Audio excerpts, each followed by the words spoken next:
Spoštovane gledalke, cenjeni gledalci, lepo pozdravljeni v današnji oddaji Na obisku.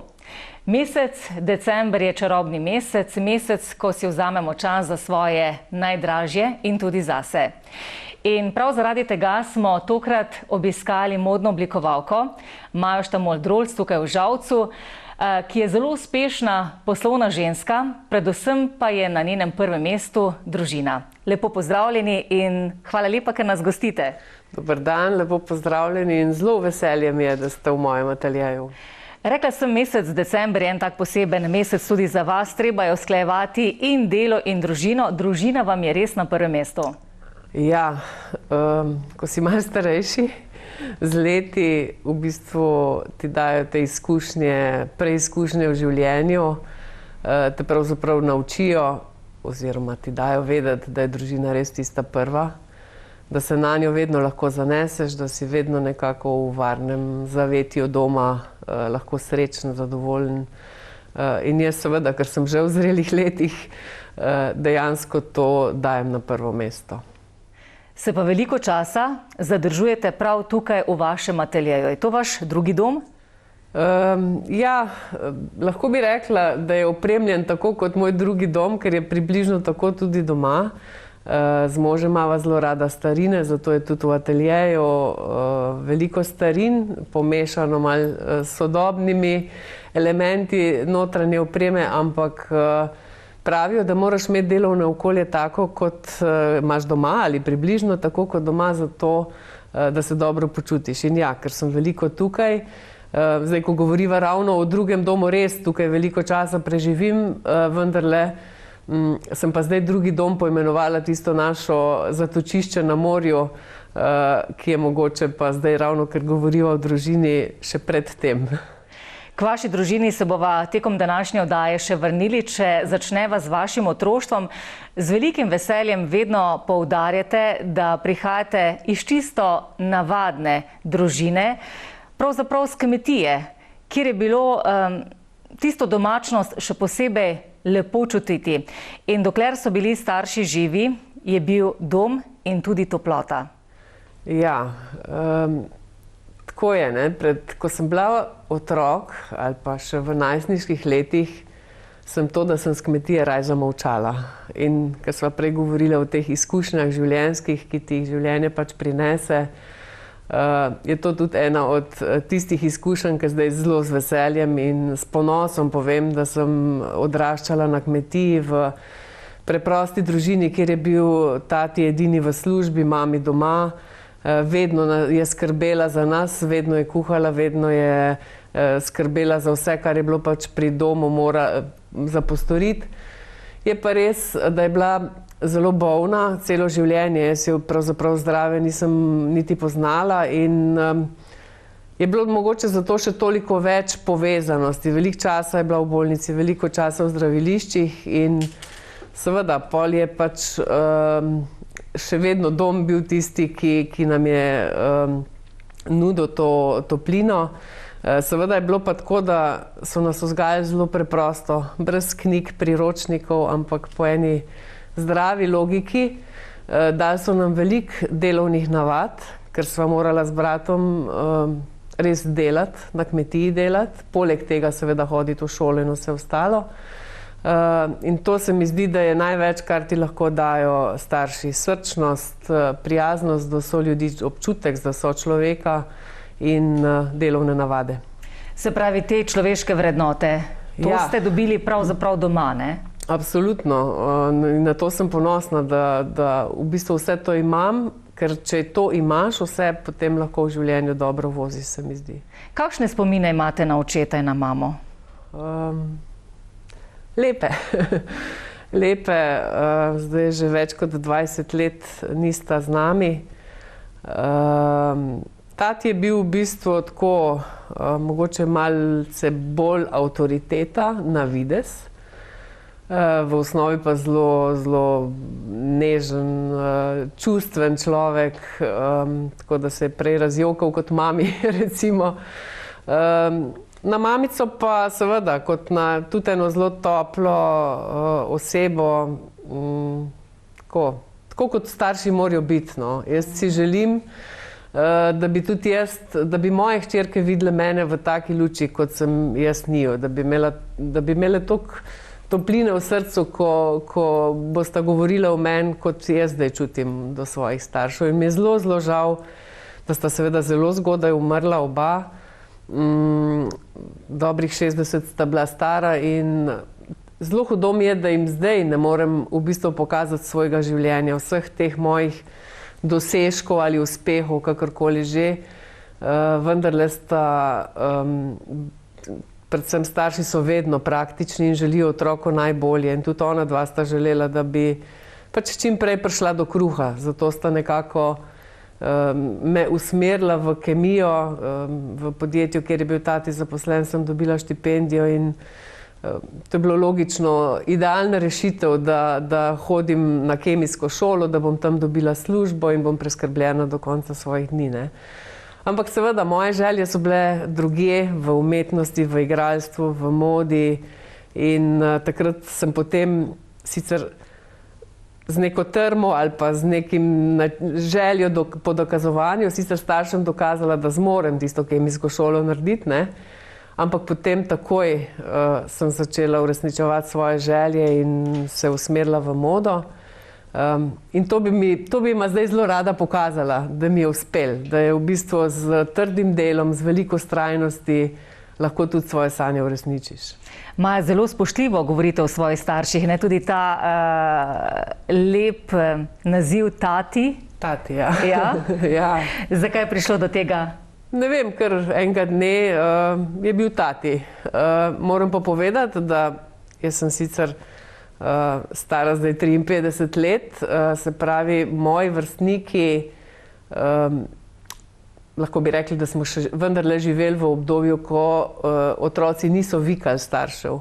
Midva z bratom sva jih še. In ne vem, že to ti daje neko obliko spoštovanja, ker očeta pač ne moreš nadreti ali pa mamice se zgovarjati, jeziti na njih, če jih vikaš, ne. Tako da tudi to je bilo mogoče malo neobičajno za tisti čas in so me vrstniki morda malo čudno gledali, ampak in tudi v obdobju najstništva recimo mi je bilo to kar malo nerodno ali smo kar malo skrivali lahko to, ampak če danes nazaj pomislim, je bilo pa to čisto lepo, ne. Brata Milana imate? Tako je. Sta povezana? Mogoče v zadnjih letih veliko bolj, kot sva bila v mlajših letih. Ja. Zato, ker kot otroka sva pač slabih 5 let narazen in takrat verjamem, da je bratu mlajša sestra šla zelo na živce. Mi smo pač odraščali na vasi in on se je želel poditi, potepati s svojimi fantovskimi prijatelji in pol je bila zadnji še njegova mlajša sestra, ki je vedno težila, tako da v tistem mlajšem obdobju nisva bila glih prijatelja, ampak to je večina otrok verjetno tako. Se mi pa zdi, da je bila neka prelomnica potem, ko je šel v vojsko. Takrat sem pa prvič začutila, da ga pravzaprav pogrešam, ker ga eno leto praktično ni bilo doma. Tako da od takrat naprej seveda tudi odraščaš, se spreminjaš, imaš svoje izkušnje in je to drugače. Danes pa, oziroma že nekaj časa vem, ne, da družina je tista, na katero se vedno lahko zaneseš. In tudi ko se, ne vem, ljudje prepirajo okrog imetja ali dediščin ali podobnih reči, se mi zdi, da bi morali pomisliti, da je vendarle družina edina, ki jo imaš in se lahko na njo zaneseš. In jaz vem, da na brata se vedno lahko zanesem, če mi bo težko v življenju oziroma če bom kdajkoli rabila pomoč in obratno tudi on od mene. Je bil pa vedno ponosen na vas? Recimo v tistih mladostnih, najstniških letih vas je branil pred ostalimi fanti? Saj ne vem, ali me je branil pred fanti, ali je bolj poskrbel, da starši niso bili v skrbeh, ko me je pač sredi noči šel iskat pred kakšno diskoteko, pa včasih mogoče tudi kaj zamolčal doma, ampak seveda še vedno v nekih mejah varnosti, ne, kar je pač on ocenil, ker vendarle 5 let starejši je že malo več vedel v življenju kot jaz. In se mi zdi, da tudi če je kaj staršev zamolčal, je bilo tako preudarno zamolčati. No, tako. Tako da, ja, seveda me je verjetno skozi pomalem spremljal, kaj počnem. Mlajša sestra je pač včasih tudi kakšne oslarije počela, ne. Čeprav v resnici me ni nikoli zelo nazaj držal, tako da verjetno ni bilo prehudo. Maja, kot otrok ste bili bolj umirjena deklica, bolj razigrana. Ste kaj ušpičili? Pa verjetno čisto tako normalno, no. Ne bi rekla, da sem kaj posebej izstopala. Čeprav tako najini sovaščani otroci pravijo, da sva bila vedno malo naprej pred njimi, ne, z bratom. Da sva mogoče že malo bolj v svet gledala takrat, ne samo na tisto veliko Pirešico, kjer smo živeli. Normalne dogodivščine. Vem, da sem si 2-krat zaradi oslarij roko zlomila, ampak drugega pa nič kaj posebnega. Jaz sem vedno že v osnovni šoli zelo rada nastopala, zelo rada sem bila na odru, zelo recitirala, igrala. To se me iz tiste podružnične osnovne šole me je spremljalo potem tudi na Petrovško šolo, kjer smo nadaljevali 8-letko. In jaz imam najlepše spomine tudi iz srednje šole na učitelje slovenskega jezika, ker so pač ti bili ponavadi tisti, ki so skrbeli za gledališke dejavnosti, za recitacije in to je mene nekako zaznamovalo tako, da sem tudi jaz še kar dolgo časa po srednji šoli se ukvarjala z vodenjem prireditev na televiziji, na tako razne dogodke spremljala oziroma vodila. In mogoče potem, no, zdaj jaz se recimo nič ne spomnim iz srednje šole, ker me kemija resnično ni zanimala. In vse dogodke, ki jih vem, da so se zgodili v tistih 4 letih, so mi potem sošolci na raznih srečanjih povedali, ne. Se pa zelo dobro spomnim vseh tistih dogodivščin, ki so se pa ukvarjali okrog teh mojih interesov, se pravi odra, gledališča, nastopanja in mode. In tudi sošolke tako, še zdaj, mi zelo velikokrat komentirajo kakšne moje objave, da to se je itak že v srednji šoli vedelo ali pa že v osnovni, ne, da sem bila vedno lepo oblečena, da so,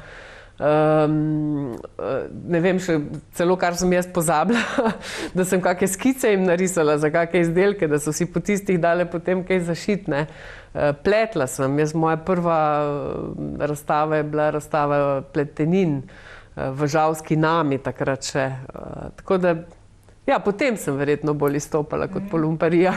Ampak recimo srednja šola, smer kemija, rekli so starši, treba je narediti eno tako šolo, da imaš potem takoj zaposlitev.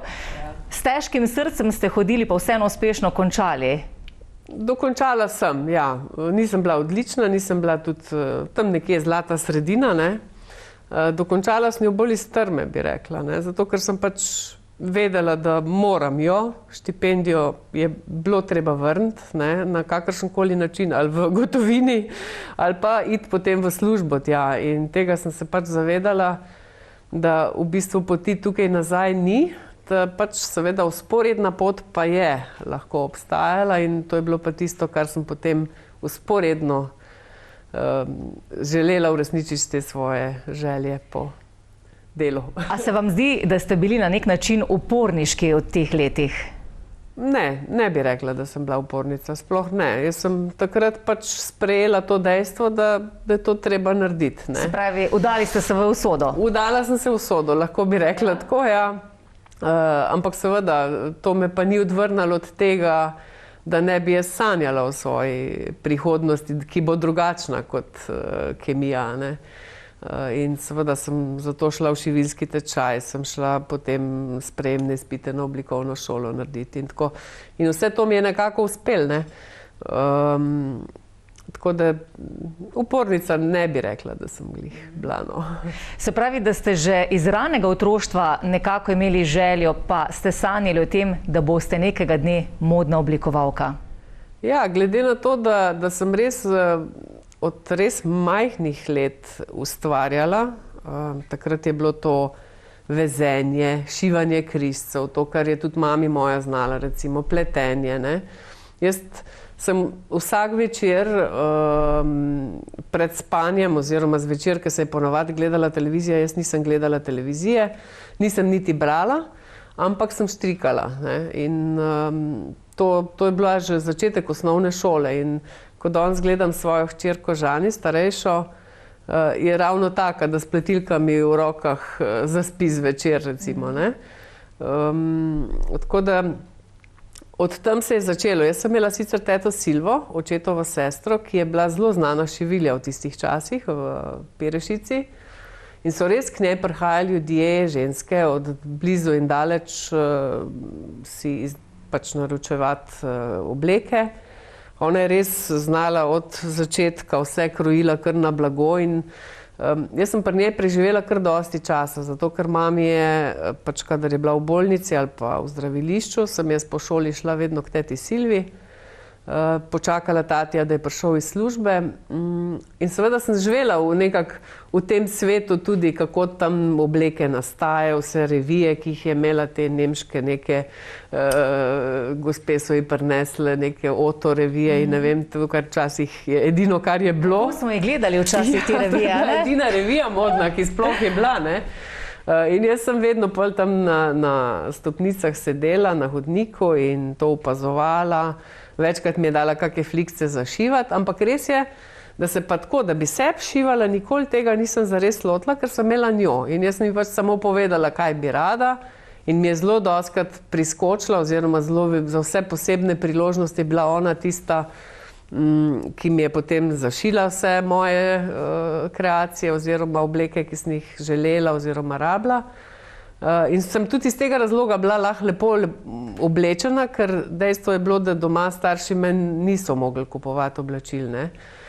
Mi smo enkrat na leto, še celo včasih je moral tati kredit vzeti, da je nama z bratom kupil čevlje, tista osnovna oblačila, ki sva jih pač rabila, ne. Zdaj, kaj še, da bi si lahko nekaj izmišljevala, ne vem, kakšne posebne stvari, ki bi jih imela, ampak tukaj je potem vskočila teta Silva, ki mi je pač pomagala, zašila, pa seveda sama sem pletla, ne. Tako da sem bila kreativno oblečena. Se pravi, te razgibane prste imate še danes. Se mi zdi, a je človek talent za to, lahko se nekaj naučimo, ampak je to prirojeno na nek način? Ja, jaz mislim, da seveda moraš imeti nek talent v sebi, ki ga pa potem seveda moraš znati odkriti in negovati. In jaz rečem, da če danes otroci pri 14-15 letih uspejo ugotoviti, kaj je tisto, kar jim je všeč, kar bi radi v življenju počeli, so zmagali, ne. Tudi če bodo naredili samo poklicno ali pa samo srednjo šolo, ni potrebno zdaj, da se odpravijo na fakultete, ker seveda da širino in več znanja, ampak tudi s to osnovno izobrazbo, če so spretni, pridni, delovni, bodo lahko v življenju uspeli. Ampak recimo, Maja, kar ste omenili, te ročne spretnosti, od pletenja do ustvarjanja različnih stvari, a se vam zdi, recimo, da to zdaj pri mladih deklicah, puncah manjka? A se prenašajo te stvari iz roda v rod? V nekaterih družinah vidim, da se v zadnjem času, v zadnjih letih, bi rekla, da so ročna dela spet precej dobila na veljavi. Če gledam svojih hčerki, dobro, oni imajo pač pri pouku že ročna dela, pouk, se pravi obvezen predmet, kjer se naučijo pletenja, kvačkanja, vozlanja, šivanja križcev, vse teh osnovnih stvari, a ne.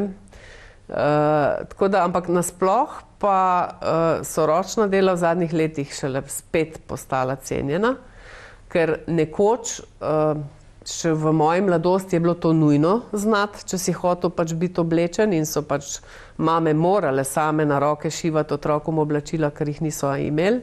Veliko otrok je bilo bosih celo leto ali pa velik del leta. S tem, da Vmes potem seveda ob poplavi in ponudbi, ki nas je zasula z odprtjem mej in vsega, smo imeli na razpolago, kar želimo, še vedno tudi danes je vsega preveč, če konec koncev tako gledamo. In včasih je bil prestižen dogodek, če si ti šel k krojaču si narediti obleko. Potem, zdaj v vmesnem obdobju se je zdelo, da bi moralo biti to nič vredno, da je to manj vredno, kot če si ti lahko kupiš obleko v neki trgovini ali pa v eni nizkocenovni trgovini ali pa tudi v kakšni bolj dragi, a ne.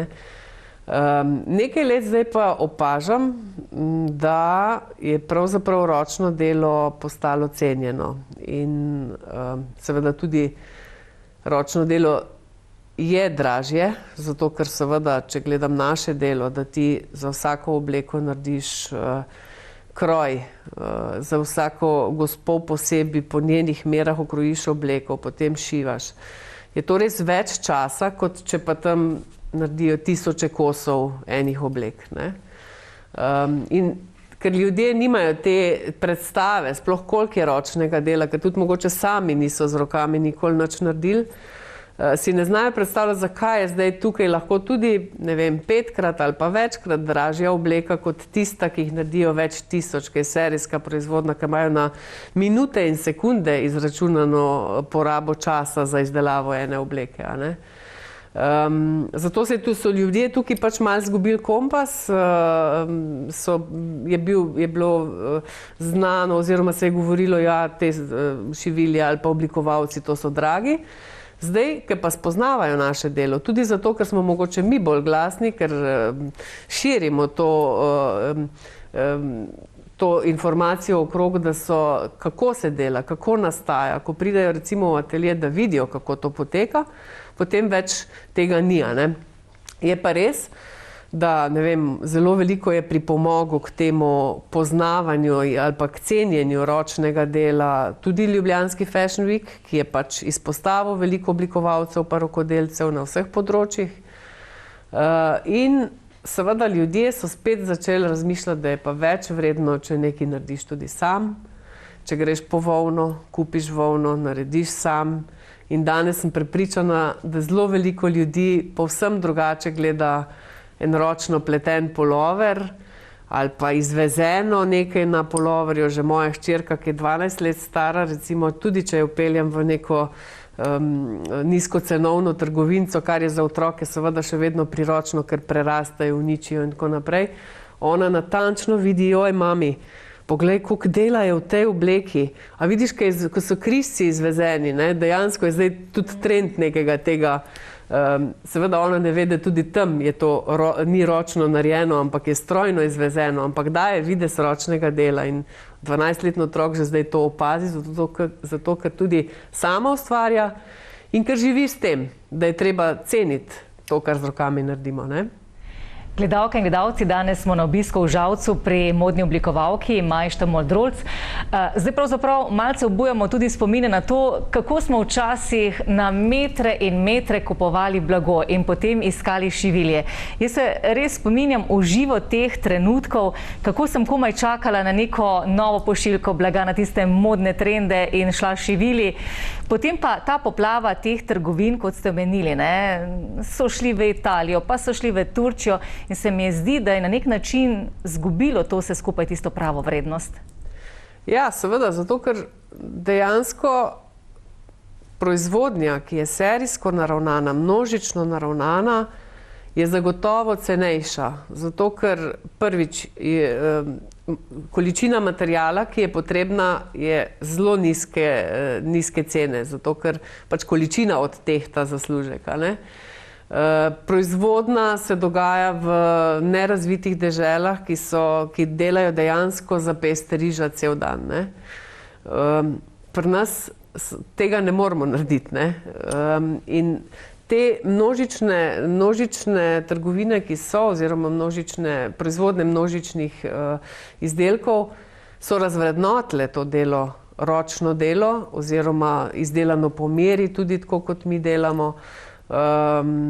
In ljudje so pač enostavno niso imeli več izkušnje, niti primerjave vedeli, poznali, kako eno nastaja in kako drugo nastaja. Ne? Šele v zadnjih letih, spet, ko govorimo o trajnostni modi, se veliko več govori o tem, kje se dela, od kje je material, na kakšen način je bil pridelan, s kakimi kemikalijami je bil obdelan, v kakih pogojih so ljudje to delali, koliko so bili plačani za to, kako okolje so imeli. Ne? In to seveda se skuša zdaj nekako popraviti, izboljšati, čeprav ne nazadnje je tudi tako, pa jaz ne zagovarjam izkoriščanja delavcev nikakor, ne, ampak se je treba pa vprašati tudi, kaj bi ti ljudje počeli oziroma od česa živeli, če tudi tega dela ne bi imeli. Ne. Je pa prav, da se pogoji dela izboljšujejo, da se dela na tem, da čeprav bodo morda za seveda manj nižjo plačo delali kot v razvitem svetu, ampak vendarle pod normalnimi pogoji, vredni človekovega življenja. Ne. Jaz moram priznati, Maja, da poznam kar nekaj ljudi, ki takoj pogledajo na etiketo, odkot prihaja izdelek in če ni slovenski. Ja, jaz sem zdaj tudi spet se ponavljam, ampak res v zadnjem času, v zadnjih letih opažam, da je ljudem to postalo pomembno. Zelo pomembno, ja. Ja, in da, ne vem, mi imamo etiketo na notranjem delu obleke, da pridejo celo mlajše punce, nekje do 30 let in gledajo, kje etiketa je in me prosijo, če lahko prišijem še zunaj. Da so ponosne, da imajo slovenski izdelek. Ne? Tako da se dostikrat zgodi, da potem eno etiketo še na zunanji del obleke šivamo zato, da se vidi, da je to slovenski proizvod. Ne? Maja, ko ste končali potem srednjo šolo, se je vaša pot nadaljevala na študiju? Ne, moja pot se je nadaljevala z redno zaposlitvijo v Jutexu, tekstilna tovarna Jutex, kjer sem imela štipendijo in tam sem morala oddelati svojo dobo, da sem to štipendijo tudi vrnila. Takoj potem, oziroma 2 leti zatem, so me sicer prestavili v njihovo hčerinsko podjetje, kjer je bila avtomobilska industrija. Tam sem bila v službi kakovosti, ampak ob tem sem pa naredila sprejemne izpite na oblikovni šoli v Ljubljani. In takrat so imeli oddelek, nekaj let je bil oddelek te oblikovne šole v Žalcu. In tisto leto sem naredila samo sprejemne izpite samo jaz in oddelka niso odprli. Kar pomeni, da tudi jaz nisem mogla se nikamor naprej vpisati, ampak sem potem seveda ves čas ustvarjala, šivala, se vpisala zraven na tekstilno šolo v Celju, zato da bi pač vsaj znanje pridobila, ki sem ga rabila. In po nekem času sem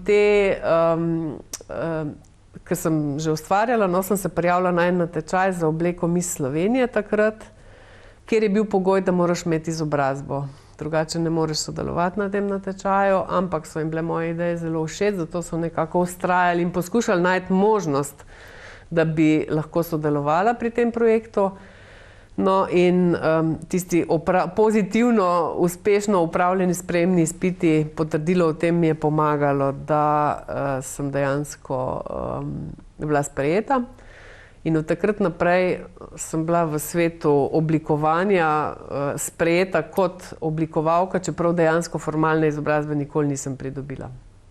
Se pravi, Maja Štamol-Drolc, ta kreacija za Miss Slovenije katerega leta? To je bilo leta 97. Mislim, da je bilo 97. Ja, to je bilo 10 finalistov. So takrat izbrali in jaz sem bila pač ena izmed njih.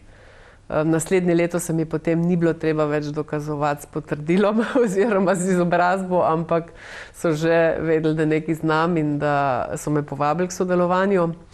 Odločilno je bilo pa potem leto 2004, ko sem pa zmagala z obleko za Miss Universe. Takrat je bilo pa pravzaprav prelomno. Jaz sem v tem obdobju, ko sem vračala štipendijo, pa se izobraževala, pa kupovala stroje in šivala doma. Najprej sem pravzaprav začela z poročnimi in maturantskimi oblekami najprej, ne. In ko sem vse to ves ta čas pač porabila, no, seveda sem si želela iti na svoje, ampak v tem času je meni zelo nenadoma umrl tati, 2 leti in pol kasneje še mami, potem ko sva dejansko celi 2 leti in pol z bratom negovala doma, ker je bila pa pač po več kapeh, infarktu in tej svoji osnovni bolezi, sklepni revmi, ki jo je imela, res čist prikovana že na posteljo, na koncu je še nogo amputirali in je dejansko rabila pomoč in vse te moje želje so bile ob strani. Ampak potem, ko sta se oba poslovila in nekaj let potem, ko sem tudi jaz se nazaj postavila na svoje noge, se je zgodilo to, no, da sem pač najprej spoznala svojega sedanjega moža, ki absolutno trdim, da je kriv za vse moje uspehe, ker takrat sem dejansko rabila vzpodbudo. In leta 2004, no 2003 sva se midva spoznala, 2004 sem zmagala z obleko za Miss Universe, imela že podpisano pogodbo za službo na Zavodu za kulturo, šport in turizem v Žalcu, kamor bi šla, tudi zato, ker sem pač toliko prireditev in vsega vodila in bi bila moda verjetno ob strani. Ampak takrat mi je mož rekel, da vendarle bi želel, da premislim o tem, da me sicer podpira pri tej odločitvi, da grem v redno službo naprej, sicer v meni malo bolj ljubi dejavnosti, oziroma da najprej pač vseeno razmislim, da grem na svoje, glede na to, da je ta moja želja že od nekdaj, podpiral me bo pri obeh in odločitev pa vendarle mora biti moja. No, in takrat sem zbrala pogum in ustanovila pač svojo blagovno znamko Maja Štamol. Začela v otroški sobi najinega stanovanja, potem zaposlila prvo sodelavko, na kar smo prve poslovne prostore, pa druge poslovne prostore kupili. Počasi rastli tudi v številu zaposlenih. Največ nas je bilo 5 zaposlenih v pač najboljšem obdobju ali pa najbolj obdobju, ko smo si mogoče največ upali, ne.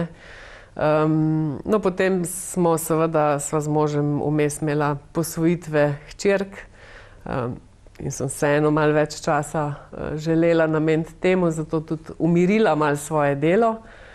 Tako da zdaj smo pač na 3. lokaciji, sicer že več kot 10 let tukaj, z eno sodelavko delava, ker so pač tudi časi taki, da je treba biti preudaren. Jaz pri svojem delu želim uživati, vendarle je pa zelo velika odgovornost imeti zaposlene ljudi v teh negotovih časih in če že si upam prevzeti odgovornost za eno sodelavko, ki z mano dela že tudi veliko let. Nekako v enem takem tandemu ustvarjava, vsaka ve, kaj je njeno delo, se sproti dogovarjava. Želim, da nam je v službi prijetno, da je pri delu obe uživava, delati moramo, to je dejstvo, da pač brez tega ni zaslužka oziroma življenja. Kljub temu pa imava čas še za kakšne svoje stvari tudi obe. Maja, ko vas je Stane zaprosil, vas je na en poseben način. Ja. To se je govorilo po celi Sloveniji takrat. Ja, to je v bistvu, ja, moj mož je tudi zelo kreativen. Ja, on je v bistvu takrat tle na vhodu v Žalec poskrbel, da so obesili transparent. Maja bi se poročila z mano, ne. In to je v bistvu lokacija tega transparenta je tam, kjer so ponavadi napovedane kakšne igre, dogodki, reklame in tako naprej. In neki ljudje mislijo, da je to neka nova igra v Žalcu. Seveda jih je pa zelo veliko vedeli tudi, da je to, oziroma so sklepali, da je to. Mene je poklicala ena prijateljica, če je to, če je to Stanetovo maslo, in seveda sem sredi dela v ateljeju pustila stranko in šla kar ven na ulico gledati, če je to res. Tako da malo kasneje zatem me je poklical po telefonu in sem bila seveda vsa vzhičena, v joku, prevzeta, že hotela kar ja reči. Pa me je malo ustavil, da je seveda treba, da naj še malo počakam, da to še ni konec, ne.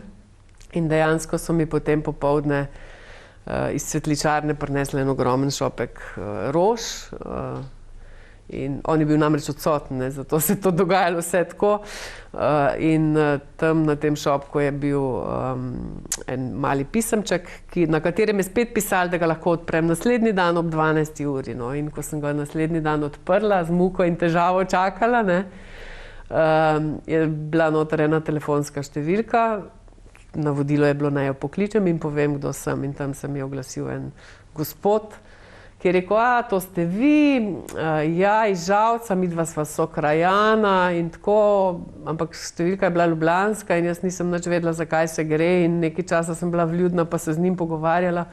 Potem sem pa rekla, no, da zdaj pa še vedno ne vem, ne, kdo je, pa zakaj sva midva sploh prišla skupaj, no, in je rekel, da je pa on, ker vmes se je hecal, da je avtomehanik, ne, in potem mi je povedal, da je v bistvu Rudi Španzel, slikar, in da je moj bodoči mož pri njemu naročil za zaročno darilo moj portret. No, ta portret potem je ratal akt, ker je meni nekako bilo bolj všeč, da bi imela svoj akt kot portret, in dejansko imam zdaj skoraj v svoji naravni velikosti svoj akt, ki je bilo zaročno darilo mojega moža. Kakšen je mož Stane?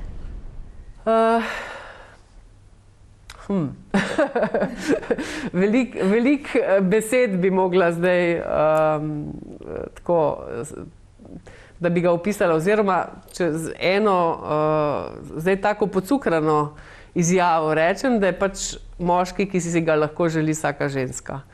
Ali pa moški mojih sanj, ampak ne se ne sliši kot fraza, ampak je res. Zame je on to, zato ker je prijazen, srčen, razgledan, izobražen, sodoben, skratka vse lastnosti moškega ima, ki sem si jaz želela, oziroma mogoče nisem niti vedela, da obstaja vse to, kar bi lahko moški imel. Se pravi, da sanjski moški še obstajajo, Maja? Obstajajo, jaz ga imam. Ja. To se je zgodilo pri vaših 35 letih. Všeč mi je, da s takim ponosom govorite o svojih letih. Ja, sej jih je treba sprejeti, ne, sej, mislim, bolj mene, recimo, kaj me bolj skrbi pri letih, ne, ni videz sam gubice, vse to vse v bistvu pride z leti, sprejmeš z leti, na koncu, če bi hotel, lahko tudi kaj odpraviš, ne? Ampak jaz sem bolj tako naraven človek, no, kar se tega tiče, vsaj v smislu teh lepotnih popravkov, bolj prisegam na naravo, kot pa na kaj drugega. Bolj me skrbi pri letih to, da zdravje, ne? Tukaj do neke mere imaš vpliv. Pa kljub temu je zelo odvisno, kakšno imaš genetiko, kakšne zvezde so ti bile naklonjene pri tem, ko so delili zdravje, ne. In to me v principu pri letih bolj skrbi, drugače nimam nobene zadrege, jaz se dobro počutim. Je pa dejstvo, da seveda pri 50-ih, ali pa moj mož je 14 let starejši od mene, se začnejo lahko pojavljati tudi kakšne težave, ki te skrbijo, ki ti dajejo vedeti, da nisi več rosno mlad in da je treba še bolj na prvo mesto postavljati sebe, svoje drage, svojo družino, skrbeti za svoje zdravje, se gibati, približno zdravo jesti, ne, čeprav mi na kmetiji lahko rečem, da smo zdravo jedli, ker dejansko nismo imeli niti denarja, da bi hodili v trgovino in kupovali karkoli je bilo že potrebno, ampak smo imeli doma pridelano hrano, da sem jo potem še dolgo časa, tudi ko že nisem več doma živela, vseeno dobivala doma vse te prehranske artikle, ne. In smo bili mogoče zelo kratko obdobje v mojem življenju dojemljivi za vse sodobne načine pripravljene hrane, oziroma smo zelo malo to kupovali, ne. Zdaj pa spet vemo, da je pa prav, da doma kaj pridelaš, a ne. Maja, ko ste spoznali Staneta, sta si oba želela družino? Ne. Stane je v bistvu že bil poročen, imel 2 otroka. Takrat sta bila stara 18 pa 23 let. On je verjetno to imel zadoščenje že.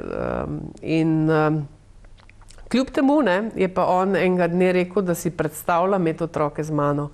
In meni se je zdelo tako nenavadno in čuden moški pri 50-ih, da si želi imeti otroke, to nekaj ni v redu. To je nekaj čuden.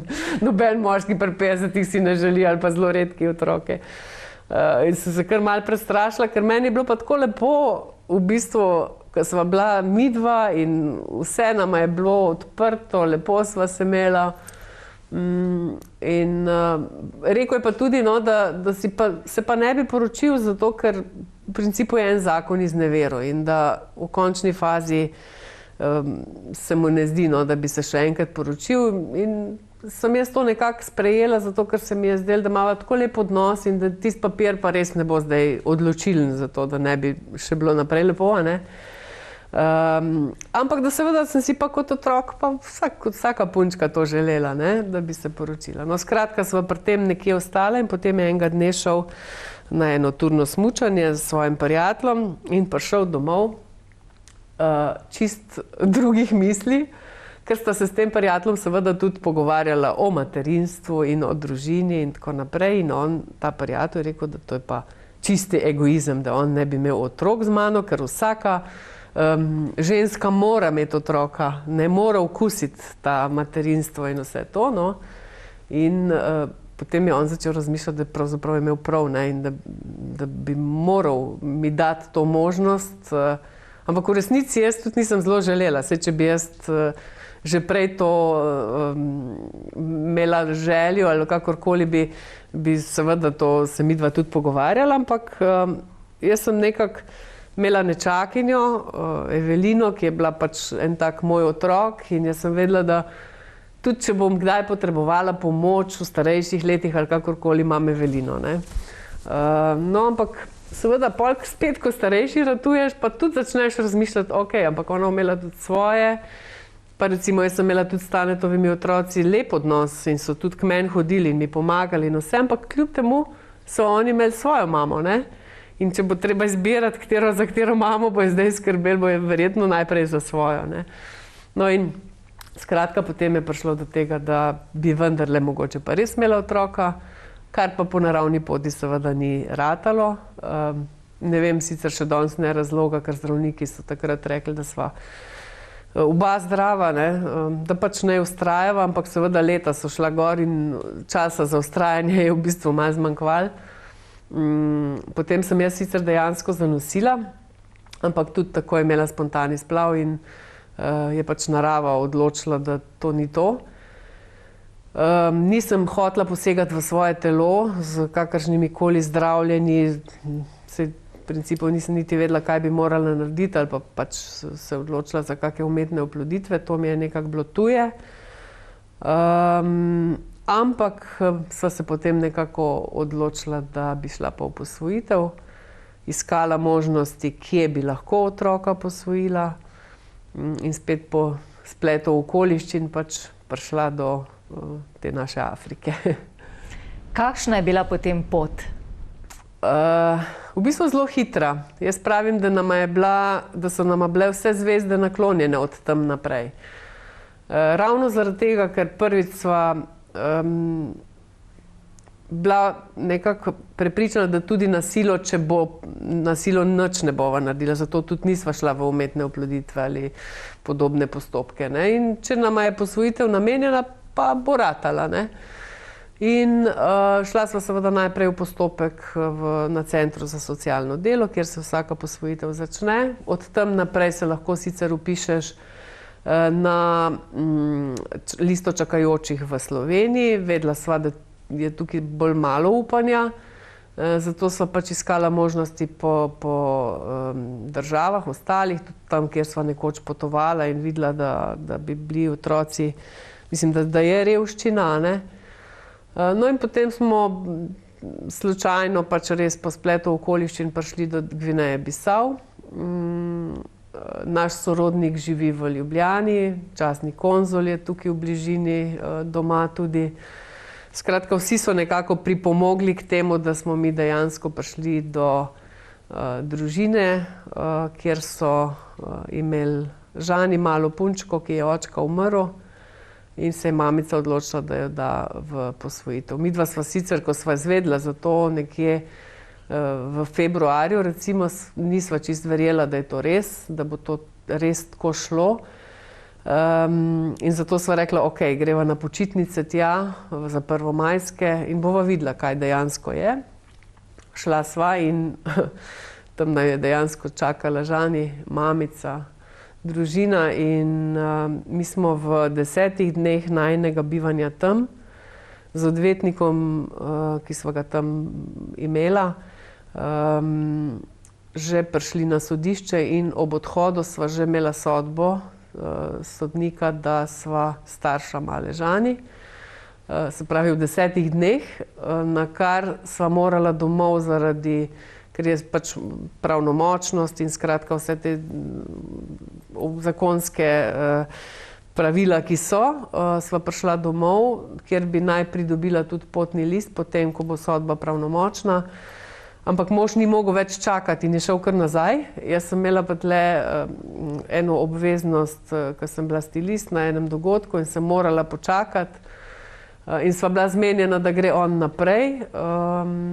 In vkolikor ne bo uspel še vsega rešiti do konca, pridem za njim, ampak je bil hitrejši. In je dejansko petek zvečer mi sporočil, vse sem uredil, potujeva danes po noč domov, ne. Tako da evo, in je sam pripeljal hčerko domov. Kakšni so bili, Maja, tisti prvi čustveni trenutki?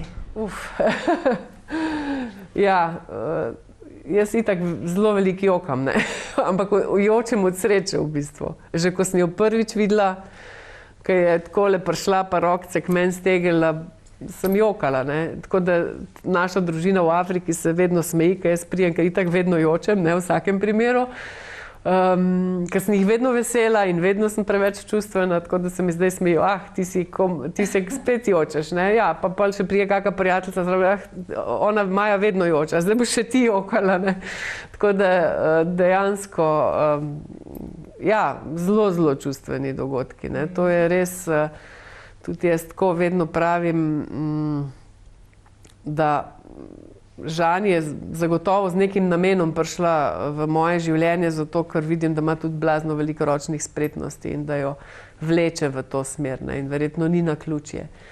Dilsi, ta mala, je čist drug karakter, zelo tudi čustvena punčka, ampak bo v življenju lažje skozi prišla, ker se zna bolj za sebe postaviti, no, kot Žani. Kasneje ste jo dobili, ne? Kasneje, se pravi, bila je stara tudi malo več kot Žani na začetku, se pravi, bila je že borka na začetku svojega življenja in to se pozna. Zagotovo, zato ker Žani je bila pol leta stara, kot dojenčica iz Afrike šla. Medtem ko Dilsi je 2 leti in pol živela tam. Živela je na okrogu svojega dvorišča, kjer je pač z mamico bila. To je največji domet bil. Ona ni bila nikjer drugje, hvala Bogu, je bila zdrava. Ni bila niti v mesto, v bolnico, v kamorkoli, a ne.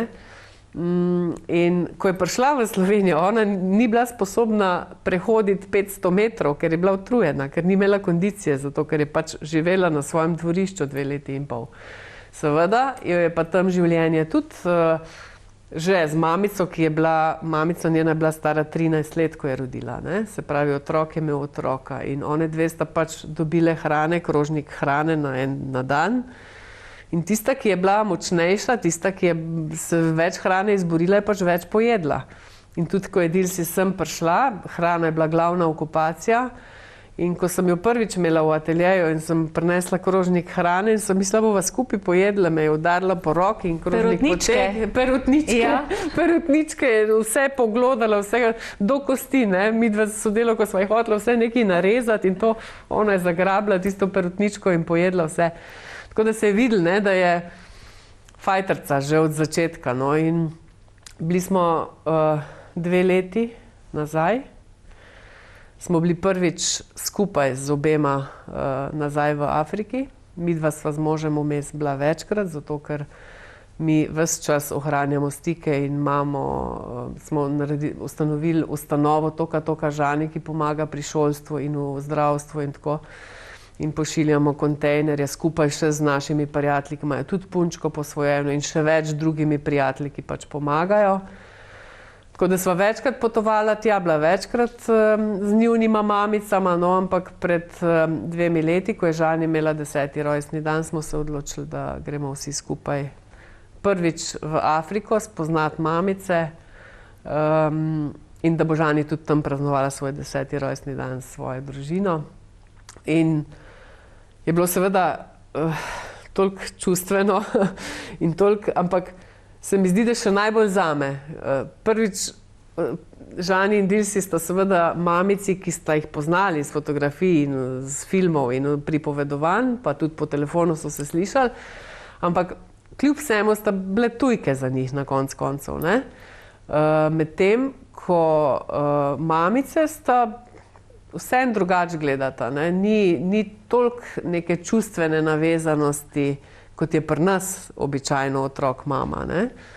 In dejansko sem jaz bila najbolj jokajoča spet tam, ko sem pač vse to gledala in tudi zato, ker ko smo prvič odhajali iz Afrike z Žani, sem obljubila, da pridemo nazaj, da je ni izgubila, da se bomo vračali in da jo bo vedno imela možnost srečevati, videti in to. In mi je bilo tako lepo, da sem to obljubo uresničila. Seveda zdaj bosta toliko večji in bosta lahko že tudi sami potovali kasneje, ne, če ne bova midva, ampak v vsakem primeru bomo vsi, ker že komaj čakamo, da bodo potovanja malo bolj mogoča in da se bomo lahko spet vrnili tja. Gledalke in gledalci, moram priznati, da pri nobeni oddaji do zdaj še nisem imela toliko kurje polti ali pa kože po domače rečeno, kot imam zdaj. Ker Maja, ko tole poslušam, lahko rečem samo poklon.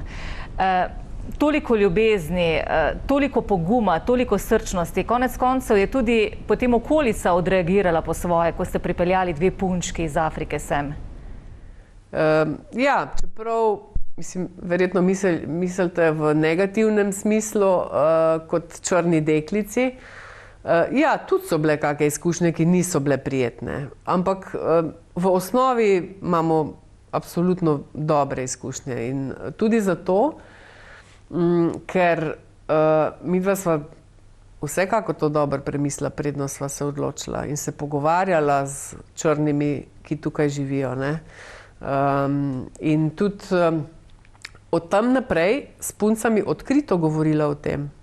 Zame beseda črnc ni žaljiva, ker tudi mi smo belci in nismo užaljeni, če nam nekdo reče belc, ne. Mi se doma večkrat hecamo, ti naš zamorček ali pa tako. Mislim, to ni žaljiva beseda, ki bi jo morali se sramovati. Tako da oni dve tudi natančno vesta, zakaj sta črni, od kje prihajata, kakšne korenine imata. In najbolj zanimivo je, da se ljudje, okolica mogoče dostikrat ne zna obnašati v tej situaciji, ne. Prav pred kratkim sva z Žani stali pred zdravstvenim domom, čakali na to, da bova lahko vstopili in je bila z nami še ena družina z majhnimi otroci. In je bila punčka, ne vem, 3-4 leta stara in je očku govorila: "Lej, ta punčka črna je, ne, črna je." In je tako prav s prstom kazala in očka reče: "Tiho bodi." In pa ona še kar, ne, "Pa ja, pa je črna." "Tiho bodi." Potem je rekel, pa še ona kar nadaljevala, seveda bolj kot je on hotel to umiriti, bolj je ona navijala za svojo črno, ne. In ne smeš tako grdo govoriti, ne. In potem sem se umešala, zato ker sem videla, on je bil v zadregi, otrok ni odnehal, meni je bilo pa tudi, sva se z Žani smejali, ne. Pa sem rekla, ne, sej lahko govori, sej je res črna, ne. Nič narobe in sem mi pol razložila, ne, pa sem rekla, lej, saj ti bo Žani povedala, od kje je in zakaj je črna in tako. In pol, seveda pa se je tudi očka kar sprostil. Ne, ker je videl, da ga ne bo nihče grdo gledal, če je normalno. Ne. Ampak seveda ljudje ne znajo odreagirati, no, ampak se pravim, v osnovi se mi zdi, da večkrat boli to, če ti kdo reče, da ti si pa debela, ne, recimo v šoli, ki so, kot pa to, da bi kdo rekel, ti si pa črna. Ne. Tako da mislim, da sta to tudi zato, ker sta vzgajani v tem, da veste, da to ni nič slabega. Ne? In da na koncu imata vedno možnost iti nazaj v Afriko. Z vsem izkušnjami, znanjem. Ne? Žan je zanimivo pred, ne vem, mogoče kako leto nazaj, rekla, mami, a ti misliš, da bi jaz lahko šla živeti v Afriko? Ne? Sem rekla, seveda bi lahko šla, zakaj ne? Ne? Zdaj pač počakaš, da boš toliko starejša, da šolo končaš in potem seveda lahko greš živeti, ja. In pravi, veš, jaz bi te verižice delala, pa bi to prodajala tam, ne. Sem rekla, Žani, saj si bila tam, ne, saj veš, da denarja pa glih nimajo, ne, da bi to lahko prodajala, pa od tega živela, ne. Ti šmenta, ja, to je pa res, ne, ampak kaj pa bi potem? Jaz sem rekla, lej, lahko se pa tukaj naučiš zelo dobro delati vse te stvari, šivati, krojiti, kvačkati, štrikati, ne vem. Odpri tam šolo in njih nauči, pa boste vi k nam prodajali vse te stvari, ne. In to se je zdaj ena dobra ideja, ne. A so pridni učenki? Pridni, tako, v bistvu Žani ni matematik, se vidi, da je bolj ustvarjalka, bolj v družboslovje jo vleče, te predmete ima zelo rada, matematike ne ravno, ampak se tudi mi nismo imeli radi glih matematike, oziroma vsak ima kakšen predmet, ki mu ni ljub, ne. Imate pa kontakt zdaj z biološkima mamama? Ja. Se slišite več kot takole? V bistvu težko se slišimo, zato ker se še vedno je jezik problem. Mi smo pred odhodom na ta obisk v Afriko šle v tečaj portugalskega jezika, ki je tam uradni. Ampak problem je, da mamici govorita plemenske različice, ne, da ena govori balante, druga kreolsko, da je to samo kreolsko mogoče malo bolj približe k tej portugalščini, no. Tako da se težko v principu sporazumevaš, bi moral vsaj nekaj časa biti tam. Imamo tam prijatelja, ki je študiral v Sarajevu in nam pomaga potem prevajati, ker veliko je študentov bivše Jugoslavije, ki so iz Afrike prihajali sem, konkretno iz Gvineje Bisau, nekateri celo tukaj živijo, drugi tam in še vedno obvladajo srbo-hrvaški jezik, kar je nam veliko pomoč. Drugače, lažje si preko Google Translate prevajamo, recimo, ker zdaj mamica od Žani se je naučila brati, kar mi je obljubila ob odhodu, da se bo naučila brati in pisati, zato da boste lahko z Žani komunicirali, in to je dejansko po 10 letih uresničila. In ima telefon in ji tam nekako te fantje tudi pomagajo, da to obvlada, da si tu in tam kaj napišemo. Od Dilsi mamica žal ni pismena in tudi nima želje hoditi v šolo. Smo poskusili, da bi plačali to, to so nizke šolnine, da ne bo zdaj kdo mislil, da je to zelo nek blazen strošek, ampak če nimaš teh par evrov, pa tudi ne moreš iti, ne. No in je sicer nekaj časa hodila, ampak ni se obneslo, no. Smo pa ravno v preteklem tednu izvedeli, da je pa od Dilsi mamica 5 mesecev noseča in da je na poti polbratec, ne. Tako da Žani že ima bratca pravega in še 2 polbratca, Dilsi je pa ves čas ugibala, a bo še imela kakšnega, no in zdaj bomo to imeli. Sicer je pa seveda mamica samska, ne, in mislim, bomo vsekakor del tega, da bomo pomagali nekako tega otročka spraviti do kruha, ne. Zelo lepo, zelo čustveno in tukaj se človek kar malo ustavi pa začne razmišljati, kaj je pravzaprav naše življenje. Ima pa vaša družina še eno veliko ljubezen, štirinožnega prijatelja. Ja, štirinožni prijatelj Čet se je pa tudi pridružil tako, sodi zraven, ne? Pred 5 leti. Smo prej že sicer razmišljali, no, punci seveda bi to imeli že ne vem kdaj, ampak vseeno je bila to odločitev naju z možem in tudi najina skrb je. Odločili smo se za pudla, ki ga je pač moj mož že prej imel izkušnje s pudli še iz prejšnje družine in je potem pač bila odločitev ta, da dobimo pudla, ampak ta velikega, se pravi kraljevega kodra, ki je precej velik, visok, močen, tako da ga dejansko tudi punci ne morata skrbeti za njega, da bi ga vozili na sprehode, sta še prešibki. Je pa tisti član družine, ki seveda nas vedno pričaka, vesel, za mene pa skrbi v tem smislu, da jaz vsak dan zjutraj z njim se rekreiram 1 uro, zagotovo hitre hoje, zjutraj imava skupaj. To je tudi meni en tak zelo pomemben del jutra, da ko vstanem, da punci odpravim v šolo, potem grem s Četom na sprehod, tisto 1 uro, potem se v miru uredim, pojem zajtrk in pridem v službo, ne. To je v bistvu mi zelo velik za dan pomeni in tudi nasploh v življenju, da imam tisti malo časa zase. Zelo povezana družina ste, veliko tudi potujete, imate en poseben dom tudi na morju, kjer ste zelo, zelo radi. Kaj še počnete radi skupaj? Mi smo zdaj potovali v tem času, ko sta bile punci majhni, nismo zelo veliko, ker je dejansko bilo tako, da jo še ni, da bi bilo več matranja v bistvu, ne, kot pa užitkov. Tako se nam je zdelo, ker smo parkrat poskusili v kakšno večje mesto iti, pa jima še ni bilo zanimivo. V bistvu sta še nama pravzaprav tiste lepe trenutke malo skalili, zato ker nista se dobro počutile. No, zdaj sta pa začeli kazati znake, da si to želita, da jih zanima, kje je Pariz, da jih zanima Anglija, tako že tudi iz šole se marsikaj naučijo, ne. Tako da potovali zagotovo bomo. Skupaj pa tako, pri nas doma vsak dan kuhamo kosilo, tudi večerjo, tako da ta gospodinjska opravila se vedno dogajajo skupaj. Hodimo v hribe, jaz sicer nisem blazen ljubitelj hribov, ampak se potrudim, drugače so pa punci tisti, ki delata družbo možu, ki jih tudi večkrat odpelje v naravo, zato da imam tudi jaz mogoče majčkeno miru za kreativo, a ne, da kaj v miru ustvarjam.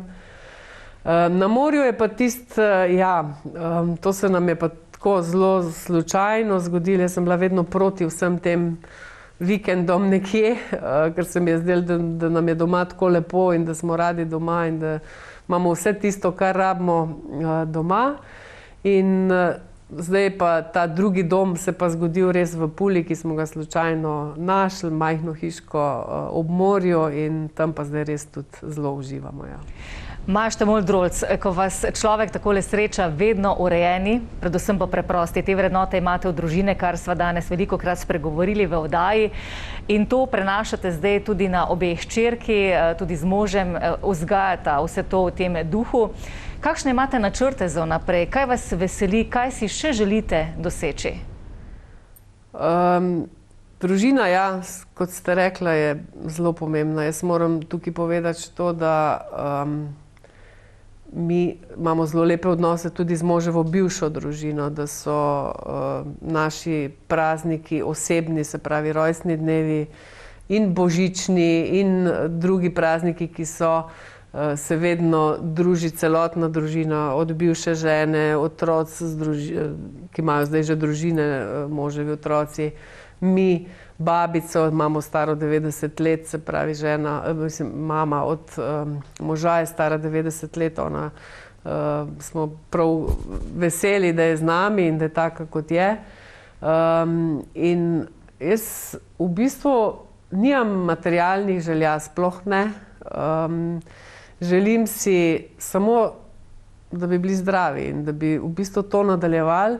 Jaz sicer sem kreativc in seveda sem si na stara leta umislila še eno šolo in sem šla v zlatarsko šolo, ker me mika že od nekdaj to oblikovanje nakita poleg oblek. Tako da imam seveda spet eno obveznost dodatno, drugače pa samo tako naprej, kot zdaj živimo, pa z zdravjem, pa smo zmagali.